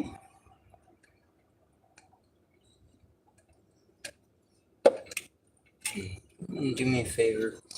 Pull Yes, that sir. little hose just back. Yeah.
All right, well, now it's time to go to San Luis Obispo and celebrate.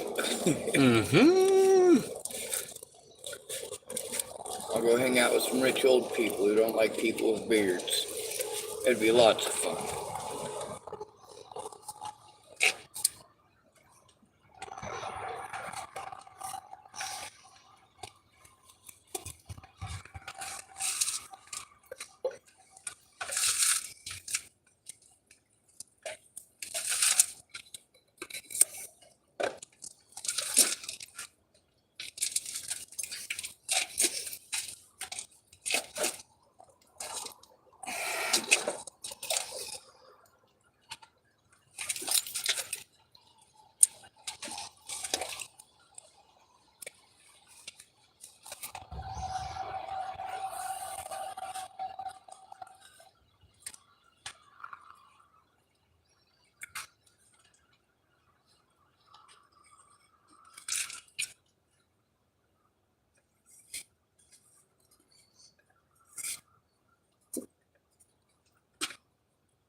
got us the attachments for the torque wrench.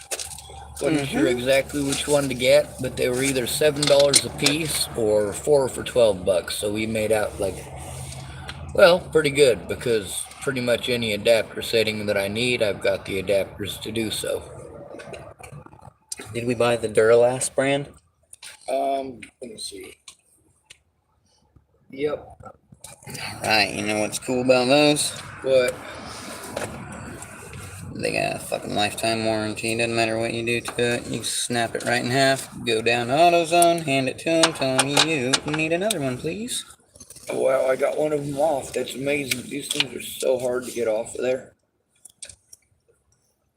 Oh yeah, they are.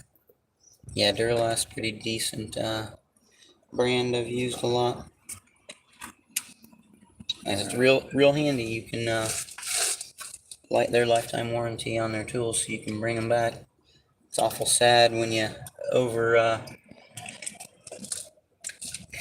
torque a ratchet wrench and strip the bearings inside of it, and you're in the middle of a project. See this right size? Yep. What size of socket is it? It's a 10 millimeter. Alright, so it'd probably be this setting here. It'd probably be that one there then, right? Yep, for the 1/4 inch driver. Yep. I got this little guy here. There you go. Sorry.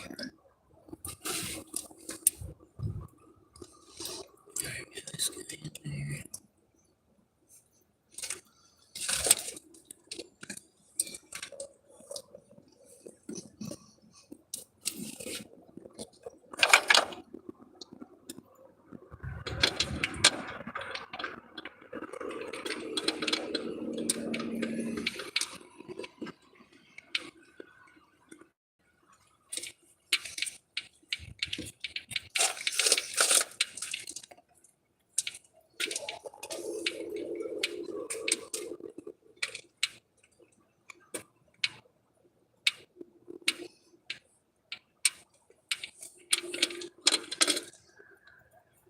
I can get that one.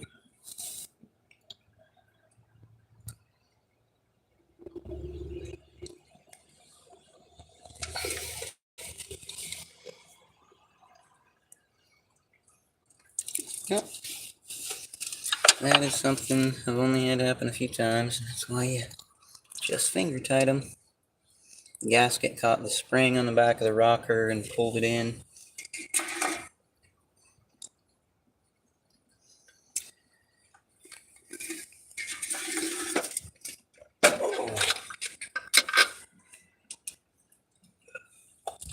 Now we can leave them all in there, I reckon.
That's a bummer, but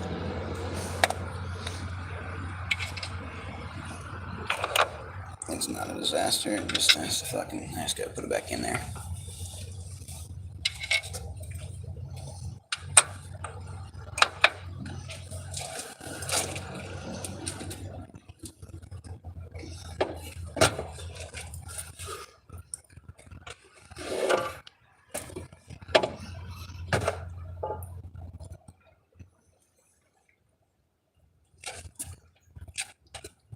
Yep, not as easy to do with dim light. Yeah, dark crept in on us a bit. But not a major malfunction, just a wee correction to be made.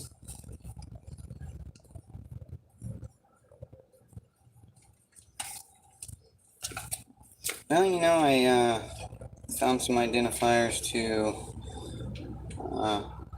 abolish my theory that this... Okay, so they may not have been replaced, but this has definitely been taken on and off a few times. Because there was old, two different kinds of gasket seal on there. Including that piece of paper. Yeah, the little piece of paper is in there.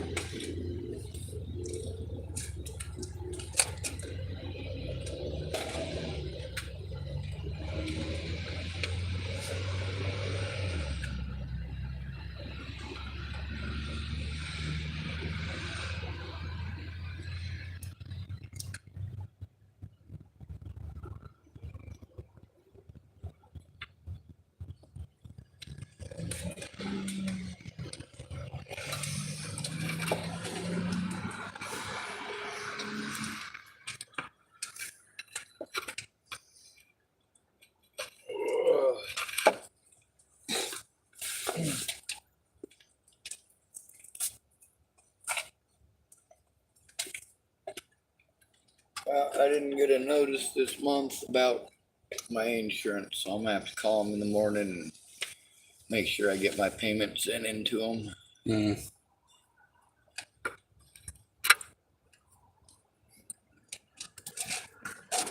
Alright, can we do that hosey again? Yep.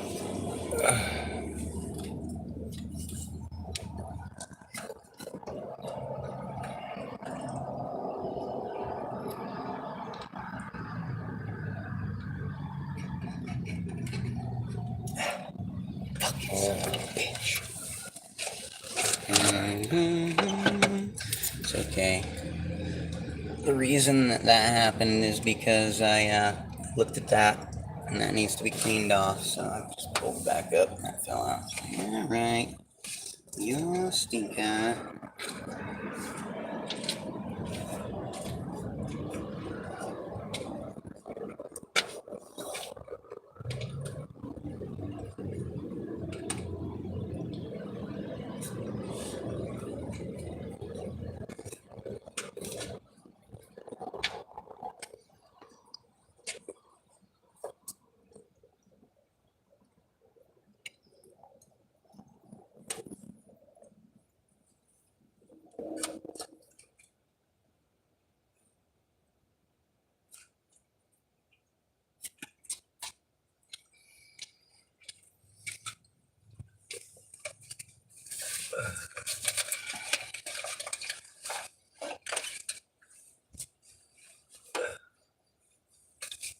Apparently, in my magnanimous ineptitude, I have misplaced my flashlight.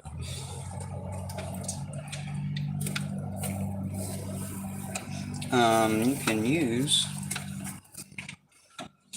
Where's that?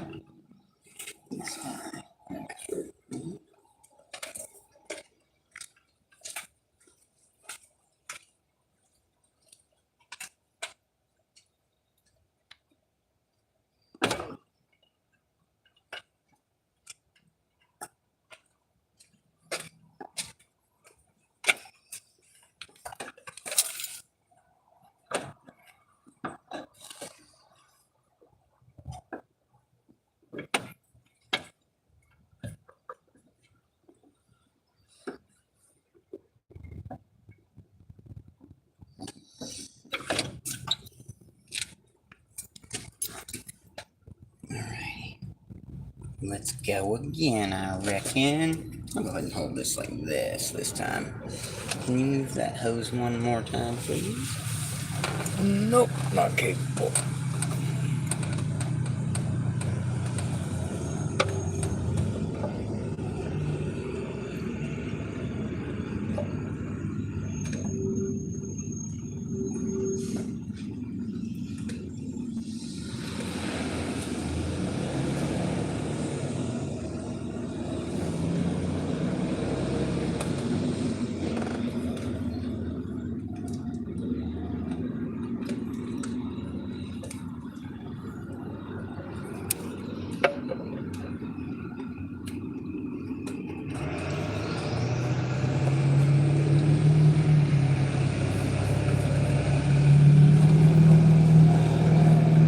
Oh,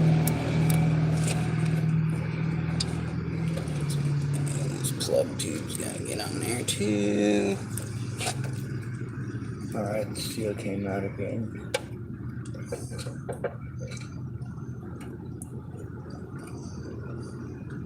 Alright, looks like it got it.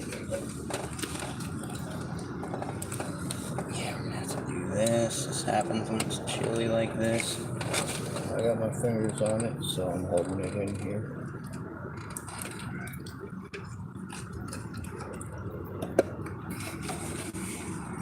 Just get in there most. Make sure it's in its home.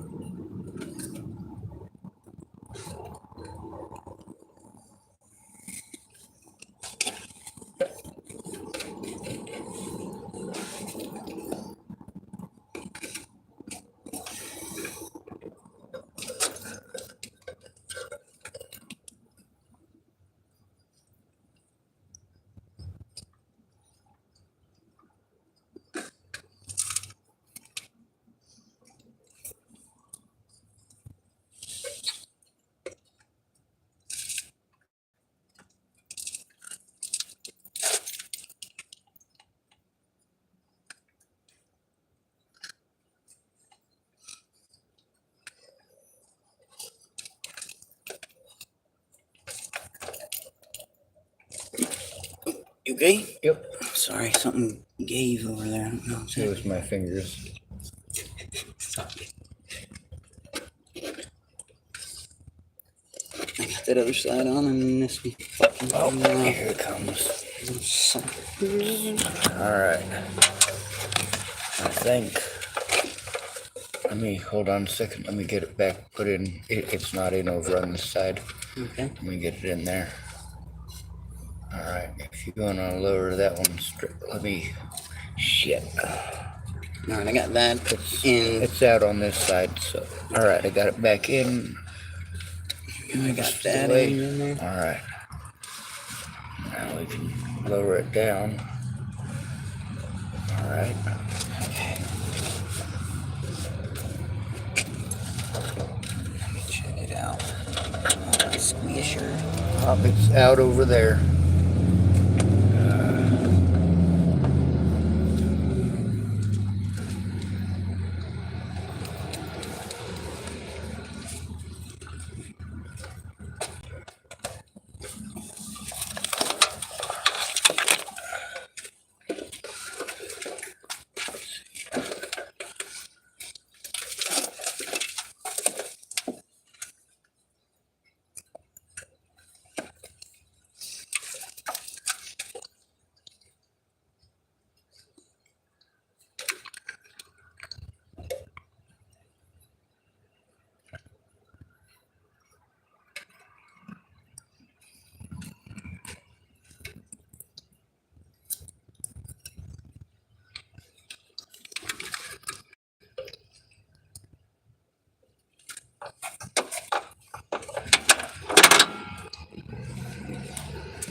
Sorry, I wasn't trying to squish your finger. That's okay.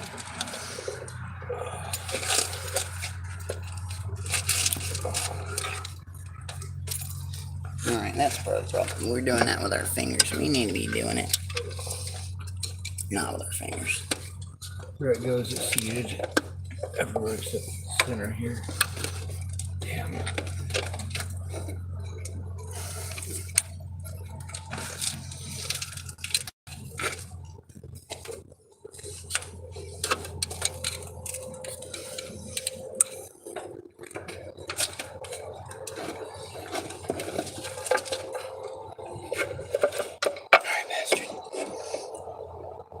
Let me think for just a moment here what the fuck we could do. Normally, it's warm, those things will stick in there a little better.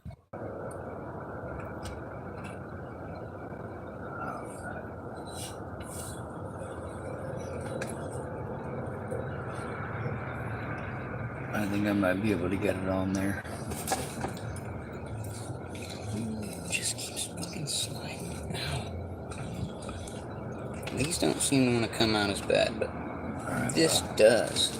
If you can get one side of it, I can get the other. If we get it like right here and here. Okay, why don't you hold that end all together, and then I'll get this end on. Make sure we're good, and then we'll work it to that side. We don't want to get caught on any of the valves or anything.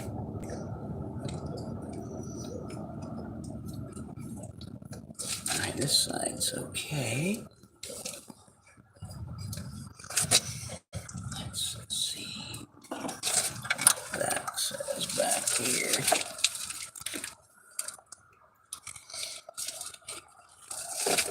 Alright, looks to be in place. Alright, let me see over here. I'll keep pressure on it so it doesn't slide out.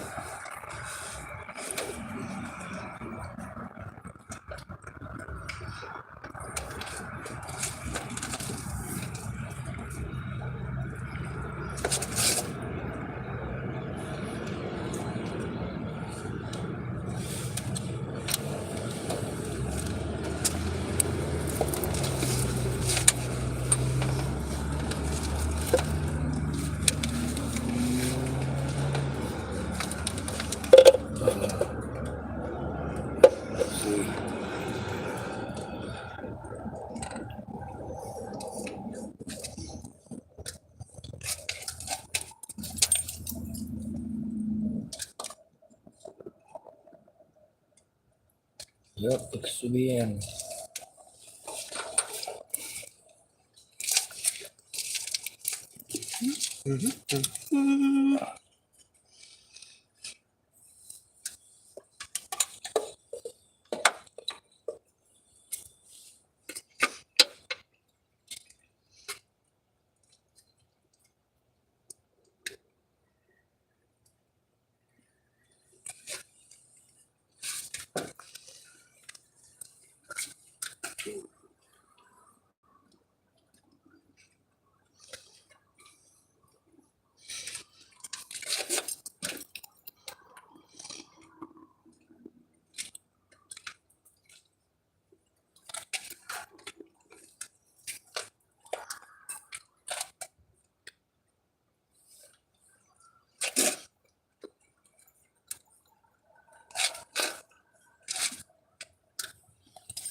That's not the bolt. Could you hold that right there, please? I'm sorry. I forgot I took that top leg down.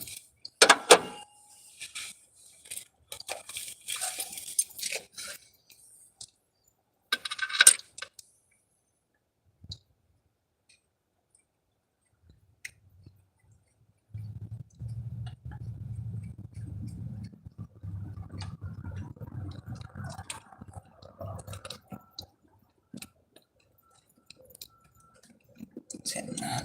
So that's over here, and that's okay.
got this one.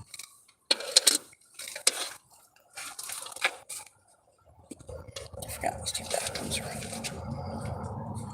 I think I get that one in real quick. It's too short. It's gotta go this side. I forgot the two back ones are.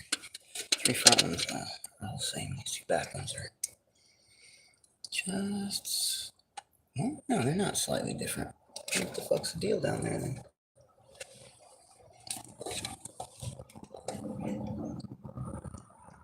Nothing's the deal.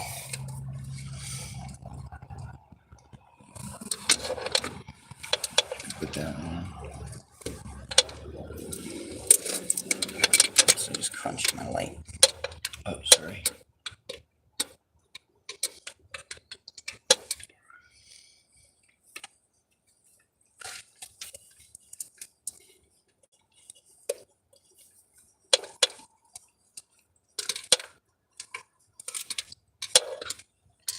Man.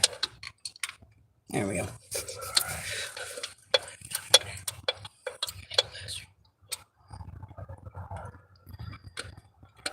I hate to cross thread. I won't even start it until I make sure I'm, in there good. Just ain't worth stripping parts. Yeah, I got a trick for making sure it seats right. I turn it backwards until I feel it click. Clunk. Yep.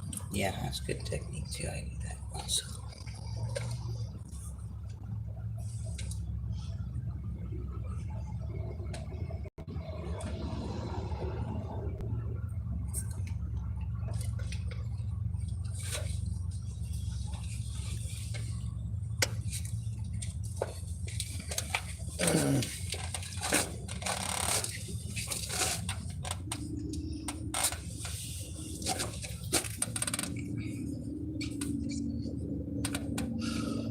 I'm just gonna make absolute sure that gasket is there,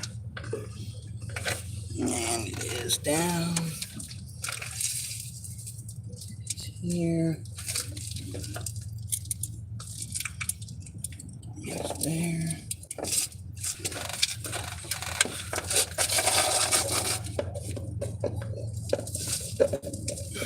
It's there. Right. All right. We are in.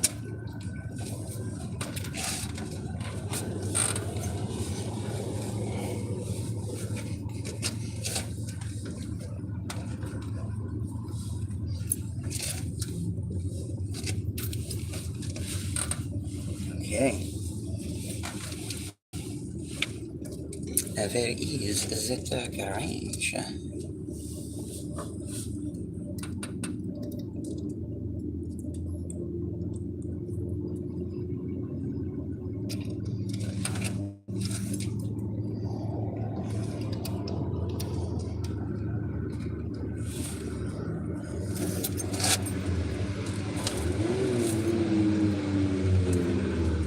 Oh, it doesn't ratchet. Nope. I forgot these ones don't. We prefer to use these ones over the other ones. Those ones with the twist dial in here. They always seem to fuck up on us. Or give us an inaccurate reading. Here, I'm going to do something else first real quick, because that's going to be superficial using that thing. Or I mean, not as fast, not as efficient. I don't mean to say superficial. Yeah, use the ratchet to ratchet it down and then torque wrench to tighten it up. Yep. Yeah, these little rubber pieces have to seat at least all the way first.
big guy here.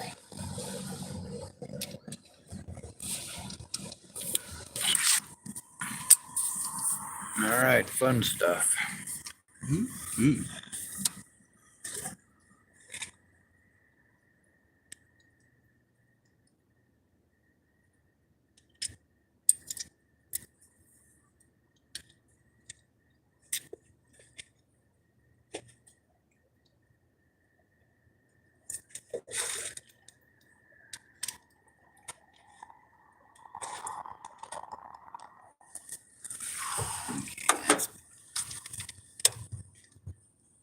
I'm gonna take a bit more.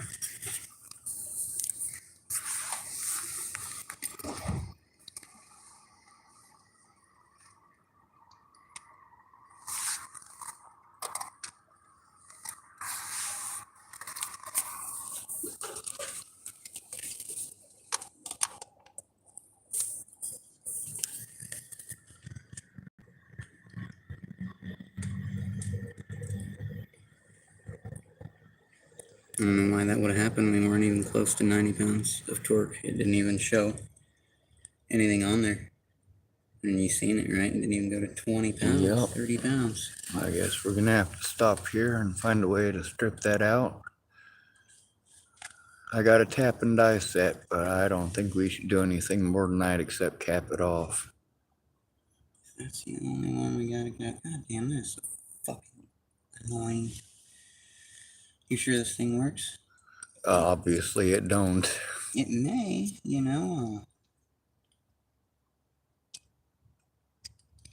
may.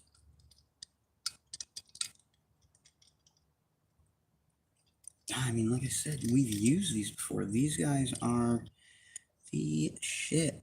I think that one's just, first of all, that one was the tightest one on this whole thing. And they were 100% tighter than these. It may have.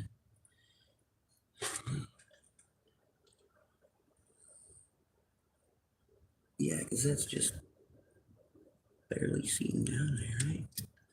Well, it's not registering like it should, so. No, and this ain't even seated all the way down, so that's. Well, it's all right. I can get it on in the morning. Like I said, I got the tap and die set. I don't have a drill to drill that out, but there's a bit they got at the parts store, and I can go order another one of those pieces too. I'll take it in. That is crummy. Yep. I am very sorry that happened. Well, that's all right. At least it's torn into and it's looked at, and that part right there is at least something I have the tools and know how to fix. So I could tear into it tomorrow and change that piece out. This piece will be a pain to get on and off, but you'll have to get it off intact and then. Hell, that'll be easy because it's already broken. I got a hacksaw in there. I'll just hack through it, break it off, pull it off, and put it on the new one. Yeah, I wouldn't. Yeah, they're these are the metal's supposed to seat all the way down to this head or to the valve there. I'm just gonna. Oh, sorry. That's okay. Make sure the stuff that's on there is in place. That way it doesn't get lost when I put the hood on. Or put the hood down. But yeah, we're gonna have to take that apart anyway, so might as well just cap them off because it's gonna have to be taken apart again. Luckily, I do have the tools and I did dig them out, so. I got a tapping extractor set also. Alright. And my buddy's got drills. I'll get some tape so we can tape it off and make sure no shavings get in the engine, and I'll put something in that hole for tonight, and then we can put this guy can just chill in there for now. Yeah. Life happens. On the bright side, at least we're aware of it. I have to check my torque wrench and see what the hell.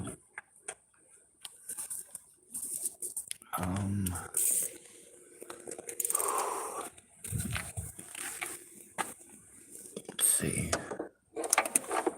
Yeah, man, that's fairly tight. I think the torque wrench could be Off for certain. we could test it on something. Well, I don't want to fuck with it in the dark anymore. No, It no, yeah. seems like That's enough for now. troubleshooting. At least we got through and we got the knowledge to fix torqued it. them down because they were all different, to get off of there. And this one back here was the hardest one to get off. May have something to do with why it fractured like that. Unfortunately, I'm sorry. It really sucks. Oh, that's all good. What is that? See Is that a body part? I'm not going to twist it real hard. I just want to see if it'll give me any. You know what? Oh, it does. That seems to be reading pretty right. Yeah. All right, so I'll double check that it's 90. That's it. Yeah, but that one, that only went to like 40 or 50. So. all right. Well, I think make sure everything's all pinned up so it'll actually close. Got all the ports and everything sealed up, so. This one. Yeah, you got those guys in there. This. And of course, tomorrow when it's daylight, I'll be able to dig. Oh, fuck my back. Jesus. That is where you're supposed to put a screwdriver.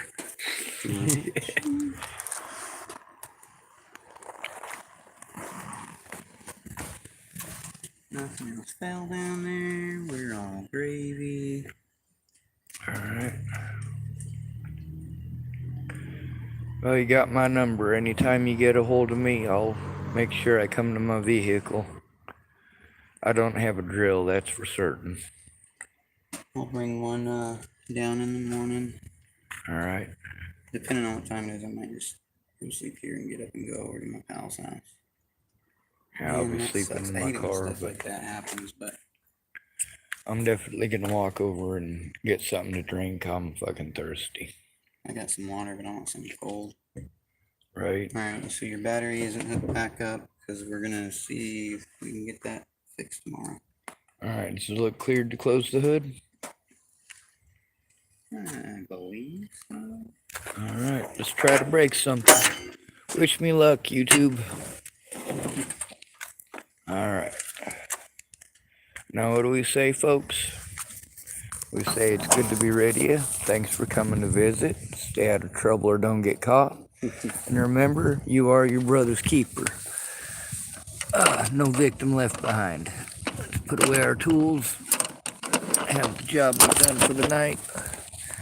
We'll make sure we work on it tomorrow when it's safer prospects for not breaking nothing. Of course, with metal wear and metal stress, it was bound to happen. It was gonna happen, and of course, it's nobody's fault. It's just the fact that materials do not always hold up for a million years like you would expect from Terminator movies and crap like that.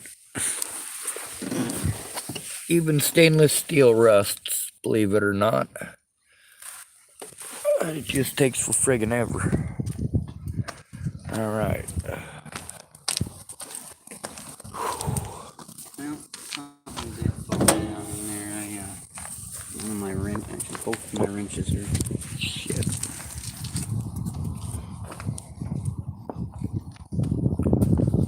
they're small wrenches, so.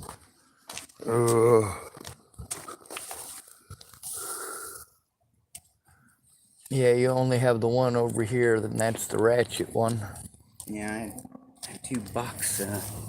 Oh, there's one. Okay, so it was the little one I heard fall. It's a 3/8 or 3/8. Yeah.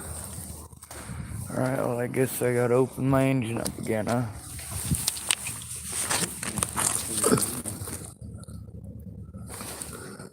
Do what?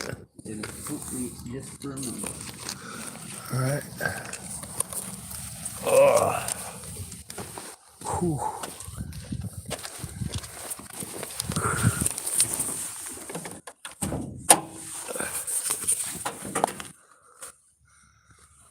God, I hate ankle socks.